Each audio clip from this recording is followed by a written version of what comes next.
अंतर्गत नागपूरमधल्या महाल परिसरात जी दगडफेक झाली, जी तणावपूर्ण स्थिती निर्माण झालेली होती, अंबादास दानवे यांनी या संदर्भात नेमकी काय प्रतिक्रिया दिली आहे पाहूया। ज्या पद्धतीने नागपूरमध्ये वातावरण खराब झालेलं आहे, दंगल पेटविण्याचा प्रयत्न झालेला आहे। माझं स्पष्ट मत आहे की याला राज्य सरकार जबाबदार आहे।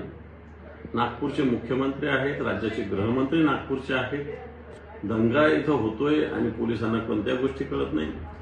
परंतु मागच्या महिनाभरापासून या राज्यामधलं वातावरण खराब करून हिंदू मुसलमान असे भांडण लावून, दंगली घडवून स्वतःची पोळी भाजवण्याचं षडयंत्र राज्य सरकारने करण्याचा पूर्ण प्रयत्न केलेला आहे। त्याच्यातून हिंदूंचं जनजीवन खराब व्हायचं, मुस्लिमांचं जनजीवन खराब करायचं आणि आपली राजकीय पोळी भाजायची असा उद्देश हा दिसतोय। आणि म्हणून ह्या दंगली घडवण्यास पूर्णपणे राज्य सरकार जबाबदार आहे। या जबाबदारीतून राज्य सरकारला बाजूला हटता येणार नाही। याच्यातून हिंदूंनाही त्रास होणार, मुस्लिमांनाही त्रास होणार, परंतु राजकारणाची पोळी भाजून घेण्यासाठी मला असं वाटतं भारतीय जनता पार्टी आणि त्यांच्या ज्या काही अंगीकृत संघटना आहेत त्या अशा पद्धतीने या राज्याचं वातावरण खराब करण्याचा पूर्णपणे प्रयत्न करतात।